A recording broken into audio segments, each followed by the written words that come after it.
വലൈക്കും വറഹ്മത്തുള്ളാഹി വബറകാതുഹു. പ്രിയപ്പെട്ട വിദ്യാർത്ഥികളെ, ഇന്ന് നമ്മൾ പഠിക്കാൻ പോകുന്നത് 7ാം ക്ലാസ്സിലെ ലിസാനുൽ ഖുർആനിലെ 2ാമത്തെ അധ്യായം. അതാണ് പഠിക്കാൻ പോകുന്നത്. ഒന്നുമില്ല, നമ്മൾ adverb of time, adverb of place. Adverb എന്ന് പറഞ്ഞാൽ എന്താണെന്ന് നിങ്ങൾക്കറിയാം. അതാണ് ഈ അധ്യായത്തിലൂടെ പഠിക്കുന്നത്. അഡ്വർബ് എന്ന് പറഞ്ഞാൽ ഒന്നുമില്ല, നമ്മൾ സ്കൂളിൽ കാര്യമായിട്ട് പഠിക്കുന്ന ഒരു കൂടുതൽ വിദ്യാർത്ഥികളും അറിയാത്തൊരു വിഷയമാണ് അഡ്വർബ്. അഡ്വർബ് എന്ന് പറഞ്ഞാൽ വെർബിനെ ഡിസ്ക്രൈബ് ചെയ്യുന്ന വേർഡിനാണ് നമ്മൾ അഡ്വർബ്, അതായത് വെർബിനെ പറ്റി കൂടുതൽ പറയുന്ന പദം, ആ പദത്തിനാണ് അഡ്വർബ്. ഇവിടെ പഠിക്കുന്ന adverb of place and adverb of time, ഇത് രണ്ടുമാണ് പഠിക്കുന്നത്. അതൊരു കഥയിലൂടെ നമുക്ക് അവതരിപ്പിച്ച് തരികയാണ്. അരിഹില, റിഹിലത്ത് എന്ന് പറഞ്ഞാൽ ഒരു യാത്ര. ഇനി നമുക്ക് കഥ തുടങ്ങാം. റഹൽത്തു ഇല ബഗ്ദാദ്. റഹൽത്തു എന്ന് പറഞ്ഞാൽ ഞാൻ യാത്ര പോയി. ഇല ബഗ്ദാദ, ബഗ്ദാദിലേക്ക് യാത്ര പോയി. ബുക്രത്തൻ, പ്രഭാത സമയത്ത്, അതിരാവിലെ. യൗമൽ ഖമീസ്, യൗമൽ ഖമീസ് എന്ന് പറഞ്ഞാൽ വ്യാഴാഴ്ച. മലയാളം അതിൻ്റെ മുകളിൽ കൊടുത്തിട്ടുണ്ട്, അറബി മലയാളം താഴെ കൊടുത്തിട്ടുണ്ട്. കൂടുതൽ നിങ്ങൾക്ക് സിംപ്ലിസിറ്റി ആവാൻ വേണ്ടിയാണ് അങ്ങനെ ചെയ്തിട്ടുള്ളത്. ഓക്കെ, അപ്പോൾ ഞാൻ എന്ത് ചെയ്തു? പ്രഭാതത്തിൽ, വ്യാഴാഴ്ച പ്രഭാത സമയത്ത് ഞാൻ ബഗ്ദാദിലേക്ക് പോയി. ദഖൽത്തു ബഗ്ദാദ, ദഖൽത്തു എന്ന് പറഞ്ഞാൽ ഞാൻ എത്തി, അല്ലെങ്കിൽ ഞാൻ പ്രവേശിച്ചു. ബഗ്ദാദ, ബഗ്ദാദ് സിറ്റിയിൽ ഞാൻ പ്രവേശിച്ചു.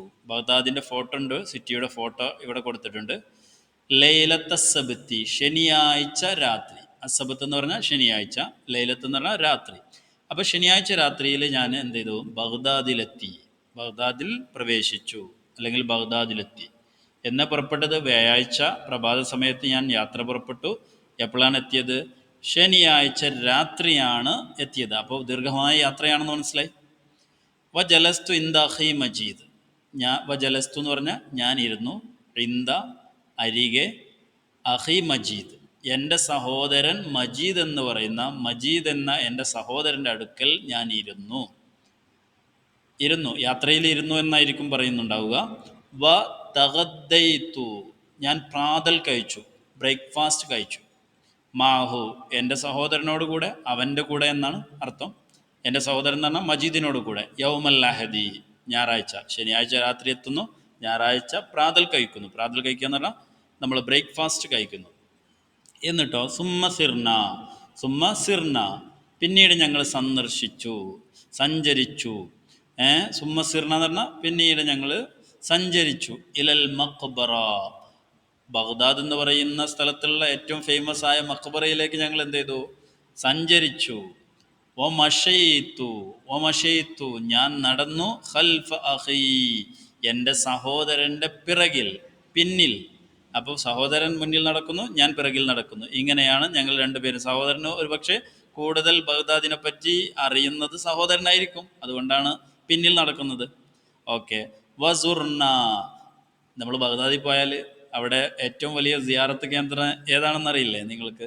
മുഹിയുദ്ദീൻ ഷെയ്ഖ് റളിയല്ലാഹു അൻഹുവിൻ്റെ ഖബറിടമാണ്, അന്ത്യവിശ്രമം കൊള്ളുന്ന ആ സ്ഥലമാണ് ഏറ്റവും പുണ്യമായ ബഗ്ദാദിലുള്ള നമ്മൾ സന്ദർശിക്കേണ്ട, അല്ലെങ്കിൽ സിയാറത്ത് ചെയ്യേണ്ട സ്ഥലം. വസുർന, ഞങ്ങൾ സന്ദർശിച്ചു, ഞാനും എൻ്റെ സഹോദരനും. മജീദില്ലേ, മഖാമ ഷെയ്ഖിൽ അഅ്ളം, വലിയ ഷെയ്ഖിൻ്റെ മഖാം, ഖബർസ്ഥാൻ ഞങ്ങൾ സന്ദർശിച്ചു. മഖാം ഷെയ്ഖ് അബ്ദുൽ ഖാദിർ ജീലാനിയുടെ മഖ്ബറ അല്ലെങ്കിൽ മഖാം ഞങ്ങൾ സന്ദർശിച്ചു. സുമ്മ റജഅന, പിന്നീട് ഞങ്ങൾ മടങ്ങി. ഇതാണ് നമ്മുടെ കഥ മനസ്സിലായല്ലോ. എന്താണ് ഇപ്പോൾ സംഭവിച്ചതെന്ന് പറഞ്ഞാൽ, ഞങ്ങൾ എന്ത് ചെയ്തു? വ്യാഴാഴ്ച പുറപ്പെട്ടു, ശനിയാഴ്ച ബഗ്ദാദിലെത്തി, എന്നിട്ട് ഞായറാഴ്ച ഞങ്ങൾ പ്രാതൽ കഴിച്ചു. എൻ്റെ സഹോദരനും ഞാനും കൂടെ ഒരുമിച്ച് നടന്നു. എന്നിട്ട് ബഗ്ദാദിൻ്റെ ടൗണിലെത്തി. ബഗ്ദാദിൽ നിന്ന് ഞങ്ങൾ അവിടെ ഏറ്റവും ഫേമസ് ആയിട്ടുള്ള ഷെയ്ഖ് അബ്ദുൽ ഖാദിർ ജീലാനി എന്ന് പറയുന്ന മഹാപണ്ഡിതൻ്റെ മഖ്ബറ സന്ദർശിച്ചു. ഇതാണ് ഈ കഥ പറയുന്നത്. ഇനി നമുക്ക് വിഷയത്തിലേക്ക് വരാം. ഫിഹാദ ദർസ്, ഈ അധ്യായത്തിൽ, ഫിഹാദ ദർസ് എന്ന ഈ പാഠത്തിൽ അൽഫാദു മുലവ്വന യുഖാലു, കുറച്ച് കളർ കൊടുത്ത കുറച്ച് പദങ്ങളുണ്ട്. ഏതൊക്കെയാണ് കളർ കൊടുത്ത്? ഇവിടെ നിന്ന് ഒന്ന് ഖൽഫ, കണ്ടില്ലേ? ഒന്ന് യൗമ, മറ്റൊന്ന് ഇന്ദ, മറ്റൊന്ന് ലൈല, മറ്റൊന്ന് ബുക്ര. ഇങ്ങനെ കുറച്ച് പദങ്ങൾ കളർ കൊടുത്തിട്ടുണ്ട്. ആ കളർ കൊടുത്ത പദങ്ങൾ യുഖാലുലഹ അവകൾക്ക് പറയപ്പെടും. അവകൾക്ക് പേര് പറയപ്പെടും. എന്ത്? മഫ്ഊലു ഫീഹി. എന്ത് പറയും? മഫ്ഊലു ഫീഹി എന്ന് പറയും. എന്താണ് പറയാ? ഈ കളർ കൊടുത്ത പദങ്ങൾക്ക് മഫ്ഊലു ഫീഹി എന്ന് പറയാ. പേര് പഠിച്ച ചോളി. അതിന് ഇംഗ്ലീഷിൽ എന്താ പറയാന്ന് പറഞ്ഞാൽ മഫ്ഊലു ഫീഹി എന്ന് പറഞ്ഞാൽ ഇംഗ്ലീഷിൽ നമ്മൾ adverb of time, adverb of place, adverb എന്ന് പറയും. അഡ്വർബിൻ്റെ രണ്ട് ഭാഗങ്ങളാണ് നമുക്ക് ഈ അധ്യായത്തിൽ ചർച്ച ചെയ്യുന്നത്. എന്നാൽ നമുക്ക് നോക്കാം എങ്ങനെയാണ്. വൽ മഫ്ഊലു ഫീഹി, എന്താണ് മഫ്ഊലു ഫീഹി എന്ന് ഇപ്പോൾ പറഞ്ഞിട്ടില്ല. മഫ്ഊലു ഫീഹി എന്ന് അതിന് പറയപ്പെടും. എന്താണ് ഈ സാധനം നമുക്ക് കിട്ടണ്ടേ? വൽ മഫ്ഊലു ഫീഹി, മഫ്ഊലു ഫീഹി എന്ന് പറഞ്ഞാൽ ഇസ്മുൻ, ഒരു നാമമാണ്. ഇസ്മുൻ നാമമാണ്. യദുല്ലു അറിയിക്കും അലാ സമാനി വുഖൂഇൽ ഫിഇലി, ഫിഇല് സംഭവിച്ച കാലം, ആ കാലത്തിൻ്റെ മേൽ അറിയിക്കുന്ന ഒരു പദം, ഒരു ഇസ്മ, ഒരു പദം. ഇസ്മ ആ ഫീല് സംഭവിച്ച കാലം, അല്ലെങ്കിൽ ഔ മക്കാനിഹി, ആ ഇസ്മ സംഭവിച്ച ഇസ്മ യദുല്ലു അലാ സമാനി വുഖൂഇൽ ഫീല്, ആ ഫീല് സംഭവിച്ച കാലത്തിൻ്റെ മേലോ അല്ലെങ്കിൽ ആ ഫീല് സംഭവിച്ച സ്ഥലത്തിൻ്റെ മേലോ അറിയിക്കുന്ന പദത്തിനാണ് നമ്മൾ മഫ്ഊലു ഫീഹി എന്ന് പറയുക. സിമ്പിൾ അല്ലേ? ഈ ഫീല് സംഭവിച്ച കാലത്തിനോ അല്ലെങ്കിൽ സ്ഥലത്തിനോ ആണ് നമ്മൾ എന്താ പറയുക? മഫ്ഊലു ഫീഹി എന്ന് പറയുക. അതിന് നമ്മൾ എന്ത് പറയും? ഇംഗ്ലീഷിൽ അഡ്വർബ് ഓഫ് ടൈം എന്ന് പറയും, അല്ലെങ്കിൽ അഡ്വർബ് ഓഫ് പ്ലേസ് എന്ന് പറയും. ഇനി അഡ്വർബ് എന്ന് പറയുമ്പോൾ നിങ്ങൾ പേടിച്ചു പോകുന്നു വേണ്ട. ഇംഗ്ലീഷ് വളരെ സുന്ദരമായിട്ട് നിങ്ങൾക്ക് കൈകാര്യം ചെയ്യാൻ പറ്റുന്ന ഒരു മേഖലയാണ്. അതിന് നമ്മൾ അറബിയിൽ പറയുന്ന പേരാണ് മഫ്ഊലു ഫീഹി എന്നുള്ളത്. അടുത്തത് വയുസമ്മ ലർഫൻ, അതിന് വേറൊരു പേരുണ്ട്, ലർഫ് എന്നും പറയും. എന്ത്? ലർഫ്. പേരെത്ര ഉണ്ടായാലും നമ്മളെ വീട്ടിൽ വിളിക്കുന്ന പേരൊന്ന്, അതായത് നമ്മുടെ നാട്ടിൽ വിളിക്കുന്ന പേരൊന്ന്, സ്കൂളിൽ വിളിക്കുന്ന പേരൊന്ന്, വിദ്യാർത്ഥികൾ നമ്മൾ പരസ്പരം വിളിക്കുന്ന പേര് വ്യത്യസ്തമാവില്ലേ? ഇനി വഹുവ നൗആനി, ഈ മഫ്ഊലു ഫീഹി രണ്ടിനുണ്ട്. എത്ര ഉണ്ട്? രണ്ടിനുണ്ട്. ഒന്ന് ലർഫു സമാൻ, സമാൻ കാലത്തെ കുറിക്കുന്നത്, കാലം, കാലത്തെ കുറിക്കുന്നത്. വലർഫു മക്കാൻ, രണ്ടാമത്തത് സ്ഥലത്തെ കുറിക്കുന്നത്. അപ്പോൾ സ്ഥലത്തെ കുറിക്കുന്ന ഒന്നും അതുപോലെ തന്നെ കാലത്തെ കുറിക്കുന്ന ഒന്നും. അപ്പോൾ രണ്ട് വിധമുണ്ട്, ലർഫു സമാൻ, ലർഫു മക്കാൻ. ഓക്കെ. ഇനി ലർഫു സമാൻ എന്ന് പറഞ്ഞ എനിക്ക് ഉദാഹരണമാണ്, കാലത്തെയാണ് കുറിക്കുക. സമാൻ എന്ന് പറഞ്ഞാൽ കാലമായിരിക്കും. കാലത്തെ കുറിക്കുന്നത് മിസ്ലുൽ ബുക്ര, ബുക്ര, ബുക്ര എന്ന് പറഞ്ഞ പ്രഭാതം, പ്രഭാതം എന്ന് പറഞ്ഞ ഒരു കാലല്ലേ? പിന്നെ അതുപോലെ തന്നെ ബുക്ര എന്ന് പറഞ്ഞ സമാൻ, കാലം. വലൈല, ലൈല എന്ന് പറഞ്ഞാൽ രാത്രി സമയം, സമയത്തെ കുറിക്കുന്നത്. കാലം എന്ന് പറഞ്ഞാൽ സമയത്തെ കുറിക്കുന്നത്.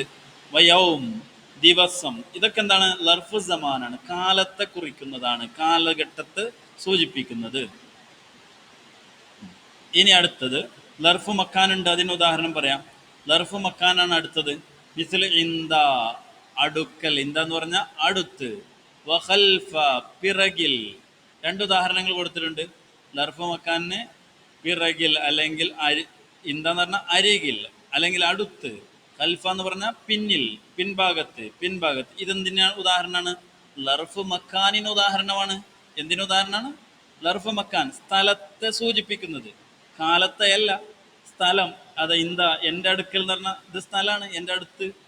അപ്പോൾ സ്ഥലത്തെ സൂചിപ്പിക്കുന്നതിന് നമ്മൾ ലർഫ് മക്കാൻ എന്ന് പറയും. കാലത്തെ സൂചിപ്പിക്കുന്ന ലർഫ് സമാൻ എന്ന് പറയും. ഐഡിയ ഉണ്ടാവുമല്ലോ? ഒരു വട്ടം മനസ്സിലായിട്ടില്ലെങ്കിൽ വീണ്ടും റിപ്പീറ്റ് ചെയ്ത് കേൾക്കേണ്ടതാണ്. വതിൽക്കൽ കലിമാതു, ഈ പറയപ്പെടുന്ന എല്ലാ പദങ്ങളും, ഇപ്പം നമ്മൾ ഖൽഫ എന്ന് പറഞ്ഞു, അതുപോലെ തന്നെ ഇന്ദ എന്ന് പറഞ്ഞു, അതുപോലെ തന്നെ ബുക്രത്ത് എന്ന് പറഞ്ഞു, ലൈല എന്ന് പറഞ്ഞു, യൗമ്, ഈ പദങ്ങളെല്ലാം തന്നെ കുല്ലുഹ മൻസൂബത്തു, നസ്ബ് ചെയ്യപ്പെട്ടതാണ്. എന്തായിരിക്കും അതിന് ഇറാബ് ഉണ്ടാവുക? ഹർക്കത്ത് എന്താ ഉണ്ടാവുക? ഇറാബ് എന്ന് പറഞ്ഞാൽ ഹർക്കത്ത് എന്താ ഉണ്ടാവുക? അതിന് നസ്ബാണ്, ഫത്ത്. നസ്ബ് എന്ന് പറഞ്ഞാൽ ഫത്ത് ആണ്. അല അന്നോ മഫ്ഊലു ഫീഹി, കാരണം എന്താണ്? അത് മഫ്ഊലു ഫീഹി ആണ്. മഫ്ഊലു ഫീഹി ആണ് എന്നുള്ളത് കൊണ്ട് തന്നെ ഇത്തരത്തിലുള്ള പദങ്ങൾക്കെല്ലാം നമ്മൾ നസ്ബാണ് ചെയ്യുക. അതായത് ഫത്ത് ആയിരിക്കും അതിൻ്റെ ഇറാബ് ഉണ്ടാവുക, അതിൻ്റെ ഹർക്കത്ത് ഉണ്ടാവുക. അപ്പോൾ ഇതിൽ ആരാണ് പ്രവർത്തി? അപ്പോൾ ആമിലു ഫീഹ, ഈ മഫ്ഊലു ഫീഹിയിൽ അമല് ചെയ്തത്, അതായത് അതിന് നസ്ബ് കൊടുത്ത ആളാരാണ്? അൽ ഫീലുല്ലദീ ഖബ്ലഹ, അതിൻ്റെ മുന്നേയുള്ള ഫീല്. അപ്പോൾ ഒരു ഫീൽ എന്തായാലും ഉണ്ടാവും. ഫീൽ എന്ന് പറഞ്ഞാൽ ക്രിയ. ഇംഗ്ലീഷിൽ നമ്മൾ അതിന് വെർബ് എന്ന് പറയും. അപ്പോൾ ക്രിയയാണ് എന്ത്? ഫീൽ എന്ന് പറയുന്നത്. ക്രിയ, ക്രിയ എന്ന് പറഞ്ഞാൽ ഫീൽ എന്ന് അറബി പറയും. അപ്പോൾ ആ ഫീലാണ് എന്ത് ചെയ്തത്, ഇതിന് ഇറാബ് അതായത് ഫത്ഹ് കൊടുക്കാനുള്ള മെയിൻ ആമില് അതിനെ പ്രവർത്തിച്ചത് ആരാണെന്ന് വെച്ചാൽ ഈ ഫീലാണ് പ്രവർത്തിച്ചത്. പിടുത്തം കിട്ടിയല്ലോ. ഇനി നമുക്കൊരു അൽഫിയയിലുള്ള പ്രമുഖ നെഹ്വിൻ്റെ അതായത് ഗ്രാമറിൻ്റെ ഇസ്ലാമിലുള്ള കിതാബായ അൽഫിയയിലുള്ള ഒരു പദ്യമാണ് നമ്മൾ കൊടുക്കുന്നത്. അല്ലർഫു വഖത്തുൻ ഔ മക്കാനുൻ ളുമ്മിന ഫീ ബിത്തിറാദിൻ കാഹുനം കുസ് അസ്മുന. അപ്പോൾ ലർഫ് എന്ന് പറയുന്നത് വഖത്തുൻ ഔ സമാ ഔ മക്കാനും, നമ്മൾ പഠിച്ചു തന്നെയാണ് ഇവിടെ പറയുന്നത്. ഒന്നെങ്കിൽ ലർഫ് സമാനായിരിക്കും അല്ലെങ്കിൽ മക്കാനായിരിക്കും. ലുമ്മിന അവ രണ്ടിനെയും ഉൾക്കൊള്ളിച്ച ഒരു ഉദാഹരണം നമ്മൾ പറഞ്ഞുതരാം. എന്താ ഉദാഹരണം? പുന ഉംകുസ് അസ്മുന, ഇവിടെ കുറച്ചു കാലം താമസിക്കൂ. ഇവിടെ എന്ന് പറഞ്ഞ മക്കാൻ, മക്കാൻ സ്ഥലല്ലേ, ഇവിടെ എന്ന് പറഞ്ഞ സ്ഥലല്ലേ, ആ മക്കാനാണ് ലർഫ് മക്കാന്. അസ്മുന എന്ന് പറഞ്ഞ കാലം, കുറച്ചു കാലല്ലേ, ആ കാലം, ആ കാലത്തിനെ സൂചിപ്പിച്ചു. അപ്പോൾ ലർഫ് സമാനൊരു ഉദാഹരണം കൊടുത്തു, ലർഫ് മക്കാൻ, രണ്ടിലും പ്രവർത്തിച്ച ആളാരാണ്? ആരാണ്? ആ ഫീലാണ് നീ താമസിക്കുക, ഒരു പ്രവൃത്തിയല്ലേ അത്. ഓക്കെ, ഇനി കുറച്ച് ഉദാഹരണങ്ങൾ നമുക്ക് ഇൻഷാ അല്ലാ അടുത്ത അധ്യായത്തിൽ, അടുത്ത സിറ്റിങ്സിൽ ഇൻഷാ അല്ലാ നമുക്ക് ഇതിൻ്റെ തദ്രീബാത്ത് പഠിക്കണം. അല്ലാഹു സുബ്ഹാനഹു വ തആല തൗഫീഖ് നൽകുമാറാവട്ടെ. അസ്സലാമു അലൈക്കും വറഹ്മത്തുള്ളാഹി വബറകാതുഹു.